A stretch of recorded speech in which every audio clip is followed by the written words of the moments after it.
Ավետարան ըստ Մատթեոսի գլուխ 15 ամուսնալուծության մասին։ Երբ Հիսուսն ավարտեց այս խոսքերը, Գալիլեայից տեղափոխվեց և եկավ Հուդայի սահմանները Հորդանան գետի մյուս կողմը։ Նրա հետևից ժողովրդի մեծ բազմություն գնաց և նրանց բժշկեց այնտեղ։ Փարիսեցիները մոտենալով նրան, սկսեցին փորձել նրան և ասել. «Օրինավոր է, որ մեկն իր կնոջն արձակի որևէ զանցանքի պատճառով»։ Նա պատասխանեց նրանց և ասաց. «Դուք չեք կարդացել, թե նա, ով ստեղծեց, հենց սկզբից արու և էգ ստեղծեց նրանց, և ասաց. դրա համար տղամարդը պիտի թողնի իր հորն ու մորը և գնա իր կնոջ հետևից, և երկուսը մեկ մարմին պիտի լինեն։ Ուրեմն ոչ թե երկու, այլ մեկ մարմին են, արդ ինչ որ Աստված միացրեց, մարդը թող չբաժանի»։ Նրան ասացին. «Այդ դեպքում Մովսեսը մեզ ինչու պատվիրեց արձակման թուղթ տալ և արձակել»։ Հիսուսն ասաց նրանց. «Մովսեսը ձեր խստասրտության պատճառով ձեզ թույլատրեց արձակել ձեր կանանց, սակայն սկզբում այդպես չի եղել։ Բայց ասում եմ ձեզ, ով իր կնոջն արձակի ոչ պոռնկության պատճառով և մեկ ուրիշի հետ ամուսնանա, շնություն արած կլինի։ Շնություն արած կլինի նաև նա, ով արձակվածի հետ ամուսնանա»։ Աշակերտներն ասացին նրան. «Եթե այդպիսի տույժ կարող է լինել և տղամարդու և կնոջ համար, ավելի լավ է չամուսնանալ»։ Հիսուսը նրանց ասաց. «Ոչ բոլորն են ընդունակ այդ բանին, այլ նրանք, որոնց տրված է։ Որովհետև կան ներքինիներ, որոնք իրենց մոր որովայնից են այդպես ծնվել, կան ներքինիներ, որոնք մարդկանց կողմից են ներքինիացվել, ներքինիներ էլ կան, որոնք իրենք իրենց են ներքինի դարձրել երկնքի արքայության համար։ Ով կարող է տոկալ, թող տոկա»։ Հիսուսն օրհնում է մանուկներին։ Այդ ժամանակ Հիսուսի մոտ մանուկներ բերվեցին, որպեսզի ձեռքը դնի նրանց վրա և աղոթի։ Սակայն աշակերտները սաստեցին նրանց։ Հիսուսն ասաց. «Թողեք այդ մանուկներին և մի արգելեք, որ ինձ մոտ գան, որովհետև այդպիսիներինն է երկնքի արքայությունը»։ Եվ ձեռքը դրեց նրանց վրա ու գնաց այդտեղից։ Հարուստ երիտասարդը։ Ահա մեկը մոտեցավ Հիսուսին և ասաց. «Բարի վարդապետ, ինչ բարի գործ անեմ, որ հավիտենական կյանքն ընդունեմ»։ Հիսուսն ասաց նրան. «Ինչու ես ինձ բարու մասին հարցնում, մեկ է բարին. եթե ուզում ես հավիտենական կյանք մտնել, պահիր պատվիրանները»։ Նա ասաց. «Որո՞նք»։ Հիսուսը նրան ասաց. «Մի սպանիր, մի շնանա, մի գողանա, սուտ մի վկայիր, պատվիր քո հորն ու մորը և սիրիր քո ընկերոջը ինչպես ինքդ քեզ»։ Երիտասարդը նրան ասաց. «Այդ ամենն իմ մանկությունից ի վեր պահել եմ, արդ արդյոք ինչո՞վ եմ թերի»։ Հիսուսը նրան ասաց. «Եթե ուզում ես կատարյալ լինել, գնա, վաճառիր ունեցվածքդ և տուր աղքատներին, և երկնքում գանձեր կունենաս, ապա եկ իմ հետևից»։ Երբ երիտասարդը լսեց այս խոսքը, տրտմած հեռացավ, որովհետև մեծ հարստություն ուներ։ Հիսուսն աշակերտներին ասաց. «Ճշմարիտ եմ ասում ձեզ, որ հարուստը դժվարությամբ կմտնի երկնքի արքայություն։ Նաև ասում եմ ձեզ, պարանն ավելի հեշտ կմտնի ասեղի ծակով, քան մեծահարուստը Աստծո արքայությունը»։ Երբ աշակերտները լսեցին, շատ զարմացան և ասացին. «Իսկ ո՞վ կարող է փրկվել»։ Հիսուսը հայացքը հառեց նրանց վրա և ասաց. «Մարդկանց համար դա անհնար է, բայց Աստծո համար ամեն ինչ հնարավոր է»։ Առաքյալների վարձատրությունը։ Այդ ժամանակ Պետրոսը դիմեց Հիսուսին և ասաց. «Ահա մենք թողեցինք ամեն ինչ և եկանք քո հետևից, արդ մեզ ի՞նչ կլինի»։ Հիսուսն ասաց. «Ճշմարիտ եմ ասում ձեզ, որ երկրորդ գալստյանը, երբ մարդու որդին նստի իր փառքի աթոռին, դուք էլ որ եկաք իմ հետևից, կնստեք 12 աթոռներին, դատելու Իսրայելի 12 ցեղերին։ Ամեն ոք, ով թողել է իր տունը կամ եղբայրներին կամ քույրերին կամ հորը կամ մորը կամ կնոջը կամ որդիներին կամ արտերը իմ անվան համար, հարյուրապատի կստանա և հավիտենական կյանքը կժառանգի։ Շատ առաջիններ վերջին կլինեն, իսկ վերջինները առաջին։ Գլուխ 20 Մշակների առակը։ Արդարև երկնքի արքայությունը նման է մի հարուստ մարդու, որ առավոտյան դուրս եկավ իր այգու համար մշակներ վարձելու։ Մշակների հետ օրավարձը մեկ դահեկան սակարկելուց հետո նրանց իր այգին ուղարկեց։ Երրորդ ժամին դուրս ելնելով տեսավ ուրիշների, որոնք անգործ կանգնել էին հրապարակում, նրանց ասաց. «Դուք էլ գնացեք իմ այգին և ինչ որ հարմար է կվճարեմ ձեզ»։ Նրանք ևս գնացին։ Ապա 6-րդ ու 9-րդ ժամերին դարձյալ դուրս եկավ և նույն բանն արեց։ 11-րդ ժամին դուրս գալով գտավ ուրիշներին, որոնք անգործ կանգնած էին։ Նրանց ասաց. «Ինչու եք օրը ցերեկով անգործ կանգնել այստեղ։ Նրան ասացին, որովհետև մեզ ոչ ոք չվարձեց։ Նրանց ասաց. դուք էլ գնացեք այգին եւ ինչ որ հարմար է կստանաք։ Երբ երեկո եղավ, այգուտերն իր գործավարին ասաց. կանչիր մշակներին եւ տուր նրանց օրավարձը, վերջիններից սկսած մինչեւ առաջինները։ Նրանք, որ 11-րդ ժամին էին վարձված, մեկական տարեկան ստացան։ Եկան նաև առաջին ժամի վարձվածները, որոնք կարծում էին, թե ավելին կստանան, բայց նրանք էլ մեկական տարեկան ստացան։ Երբ օրավարձը ստացան, սկսեցին տրտնջալ տանտիրոջ դեմ եւ ասել.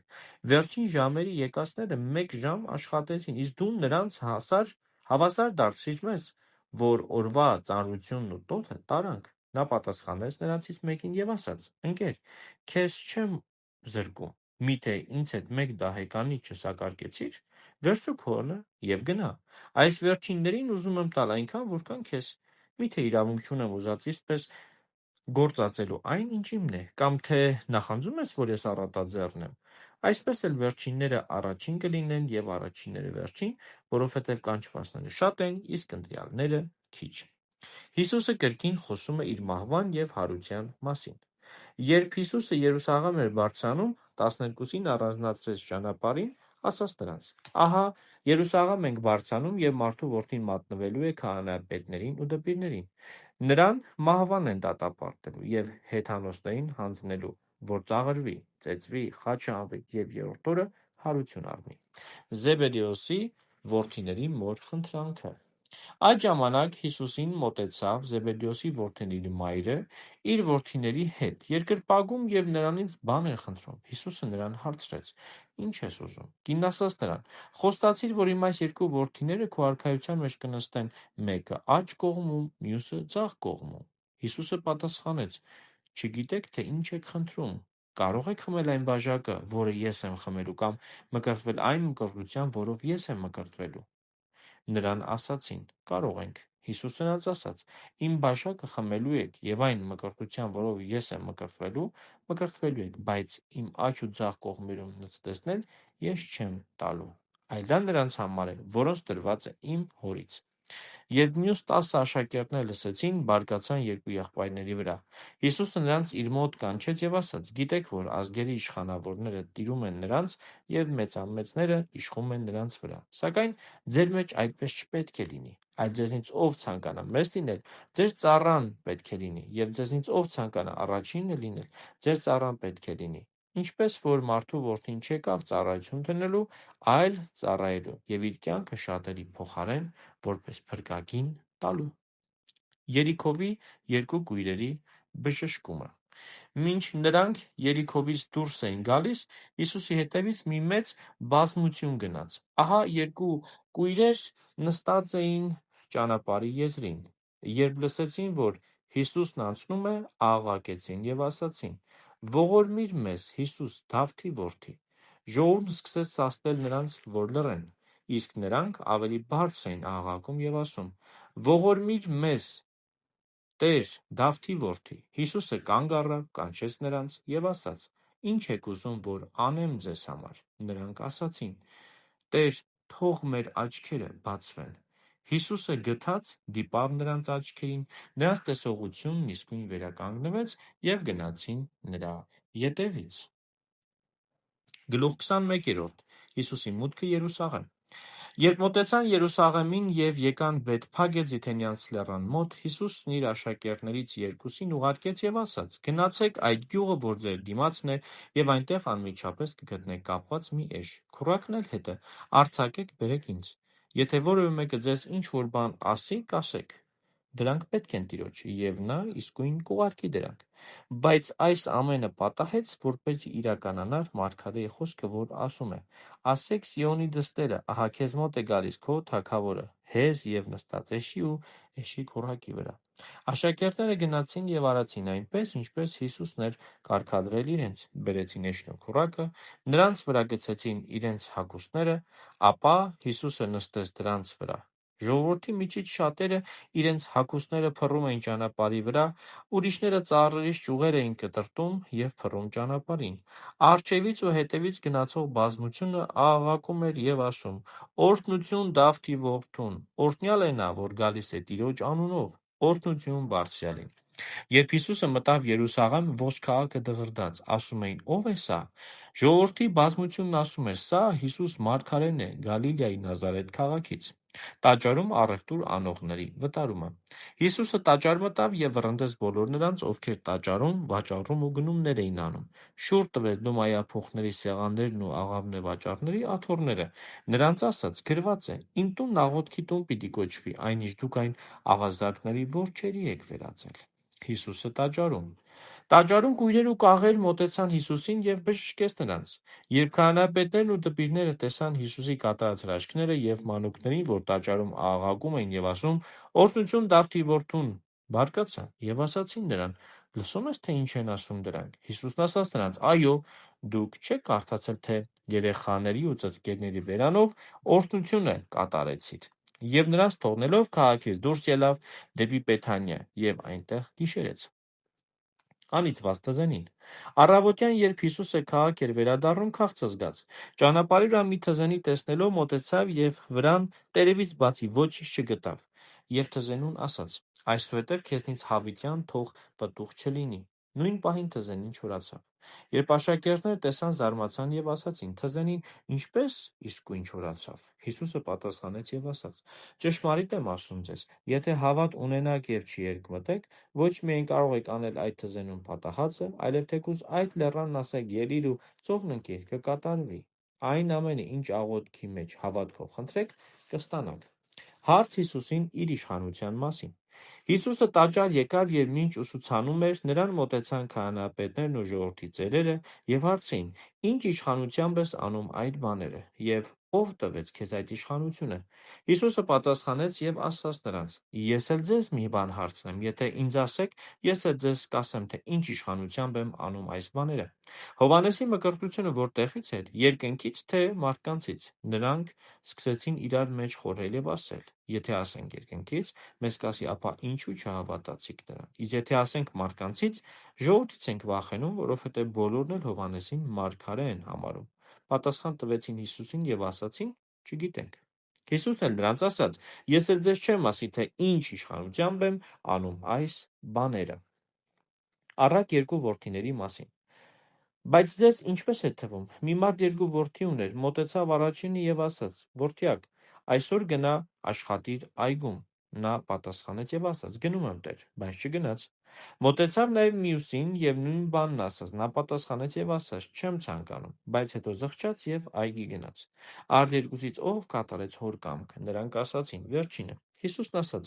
«Ճշմարիտ եմ ասում ձեզ, որ մաքսավորներն ու պոռնիկները ձեզնից առաջ կհասնեն երկնքի արքայություն, որովհետև Հովհաննեսը եկավ արդարության ճանապարհով, և նրան չհավատացիք, իսկ մաքսավորներն ու պոռնիկները հավատացին նրան։ Դուք դա տեսաք, բայց հետո էլ չզղջացիք և նրան չհավատացիք»։ Չար մշակների առակը։ Ուրիշ առակ լսեք։ Մի տանուտեր կար, որ այգի տնկեց, այն ցանկապատեց, նրա մեջ անձամբ փորեց և աշտարակ շինեց, ապա այն տվեց մշակներին և գնաց օտար երկիր։ Երբ պտղի ժամանակը մոտեցավ, մշակների մոտ ուղարկեց իր ծառաներին, որպեսզի վերցնի նրա բերքից։ Մշակներն էլ բռնեցին նրա ծառաներին, մեկին տանջեցին, մեկին սպանեցին, մեկին էլ քարկոծեցին։ Դարձյալ ուրիշ ծառաներ ուղարկեց, թվով ավելի, քան նախկինները, սրանց էլ նույն բանն արեց։ Վերջապես նրանց մոտ ուղարկեց իր որդուն և ասաց. «Թերևս իմ այս որդուց ամաչեն»։ Իսկ մշակները, երբ տեսան որդուն, իրար մեջ ասացին. «Սա է ժառանգը, եկեք սպանենք սրան և սրա ժառանգությանը տիրանանք»։ Եվ նրան բռնեցին, այգուց դուրս հանեցին և սպանեցին։ Արդ երբ այգու տերը գա, այդ մշակներին ի՞նչ կանի։ Ասացին նրան. «Չարերին դաժանորեն կսպանի և այգին կտա ուրիշ մշակների, որոնք բերքը նրան կտան իր ժամանակին»։ Հիսուսը նրանց ասաց. «Միթե Սուրբ գրքում երբևիցե չեք կարդացել. այն քարը, որ շինողները անարգեցին, նա անկյունաքար դարձավ. Տիրոջ կողմից եղավ սա, և մեր աչքերին սքանչելի է։ Ուստի ասում եմ ձեզ, որ ձեզնից կվերցվի Աստծո արքայությունը և կտրվի մի ազգի, որ պտղաբեր կդարձնի այն։ Ով այդ քարի վրա ընկնի, կփշրվի, և ում վրա այն ընկնի, նրան ցրիվ կտա»։ Երբ քահանայապետները, դպիրներն ու փարիսեցիները նրա առակները լսեցին, հասկացան, որ իրենց վերաբերյալ ասաց, և ուզում էին նրան բռնել, բայց վախեցան ժողովրդից, քանի որ նրան մարգարե էր համարում։